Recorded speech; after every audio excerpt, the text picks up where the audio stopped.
This video is about speeding over 100 miles an hour.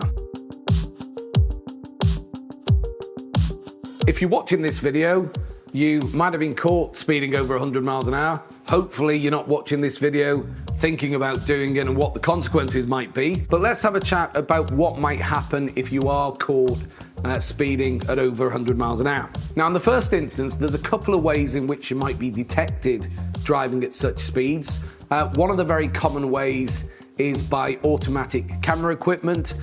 It's something that we see a lot of now on motorways, and what you find is a lot of the overhead gantries, a lot of the speed enforcement equipment on motorways will trigger above certain thresholds, and certainly will trigger if you pass through such cameras going over 100 miles an hour.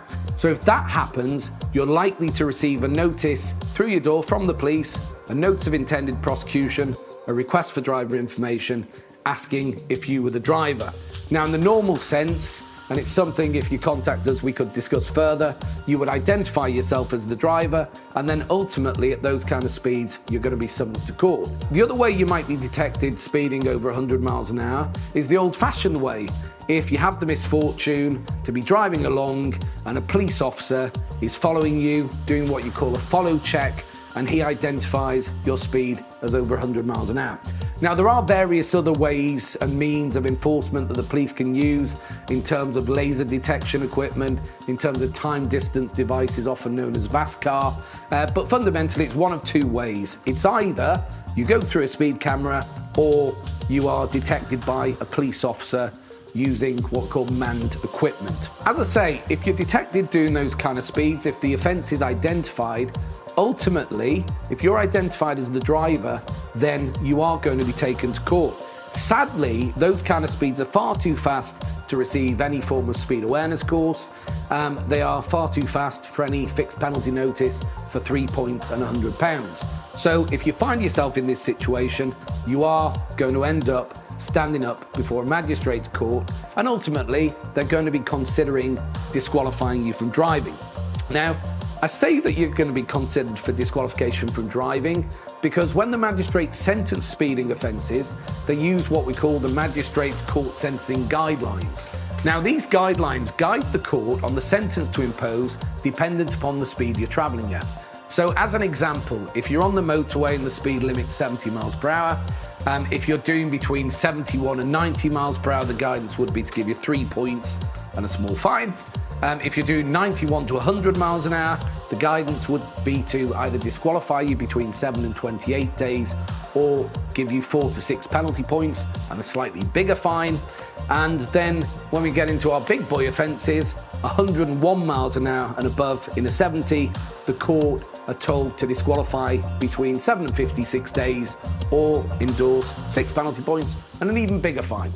Now, in those circumstances, especially if you're caught driving over 100 miles an hour in that top bracket, over 101 miles an hour, the court starting point will predominantly be to disqualify you from driving, be it for a short period, a week, be it for a long period, 56 days, or if we're looking at significantly high speeds, and the guidelines say that for speeds significantly in excess of that upper bracket, the magistrate should impose a longer disqualification, and strictly there's no limit on that, then you're likely to require some assistance or indeed some guidance, and hopefully this video can go some way to doing that. Now, if you find yourself in that predicament, if you find yourself being considered for disqualification by a magistrate's court, does that mean that you will be disqualified from driving? And the truth of that question is not always. Now, that's certainly not to say that you won't be disqualified from driving, because many people in those circumstances are disqualified. But equally, if you can put forward a good and compelling case not to be disqualified, then the court may have mercy upon you and go down the route of those penalty points instead. Most likely 6 penalty points, sadly no fewer than that. The question is, what can you say in those circumstances to make it better? Well, in any criminal case, in any motoring case, if we're looking to explain, we call that a plea and mitigation. And the first thing you always start with is to talk about the circumstances of the offence. Now, I have to say, it's very rare, and it's certainly something I've seldom seen in my career, that there's a good reason for speeding at those speeds in excess of 100 miles an hour. But certainly in most cases, there should at least, or you would hope, be some kind of explanation. It's always courteous to the court to explain why, even if that explanation is just that it was a stupid decision and it was a misjudgment.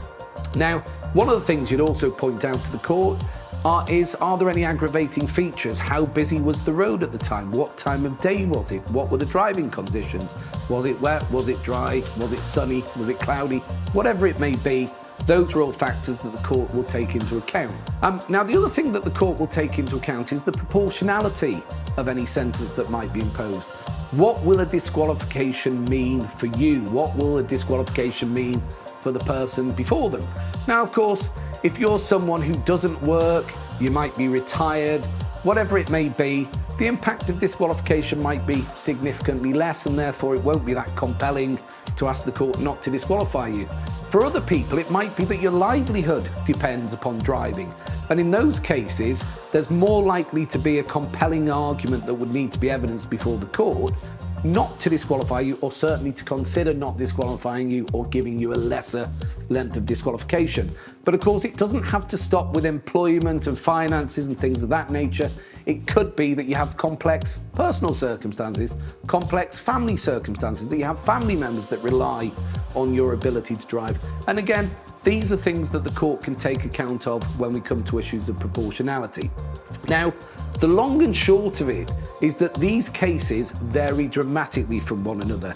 And indeed, different benches of magistrates can view cases in a different sense. Some magistrates can take the view that anything at significantly over 100 miles an hour must always warrant disqualification. And it may be said that they could be right in those thoughts.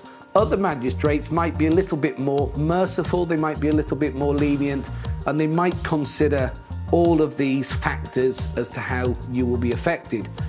Fair to say as well, one of the things that they will pay significant attention to is your driving record before. Are you someone who has a history of speeding? Is this something you do a lot? Now, of course, in those cases, it doesn't look too good if you're then caught driving significantly above the speed limit.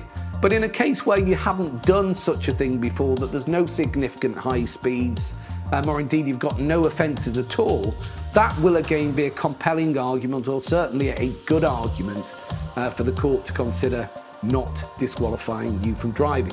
It's fair to say, as I say, each case varies from one to the next. I've certainly represented people at up to speeds of 132 miles an hour who have avoided disqualification in terms of those penalty points. I have to say that those cases are significant outliers, and in that case, I certainly wasn't expecting the person to avoid disqualification. I was obviously hoping for a good result, but we always have to be realistic. But I think that shows you that it's not always an absolute that you will be disqualified from driving over 101 miles an hour.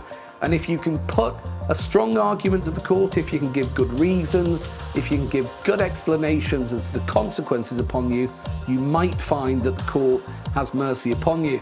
Now, one thing I will say in all of this, because I do like to be responsible, and at Caddick Davis we'll always try and be honest, you really shouldn't be driving over 100 miles an hour because it's a dangerous thing.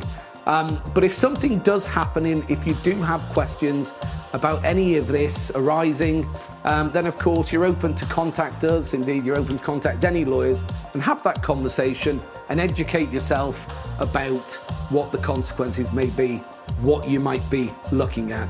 But hopefully, in any event, that's of help. Hopefully today's episode has been useful in answering the questions about the subject we've talked about today. If it has been helpful, please share it to your network, like and subscribe. Please feel free to give my firm a call. We're always here to help. There's no obligations, and it may be that we can simply give you a quick answer over the telephone. And if it's easy to solve, you won't even be charged.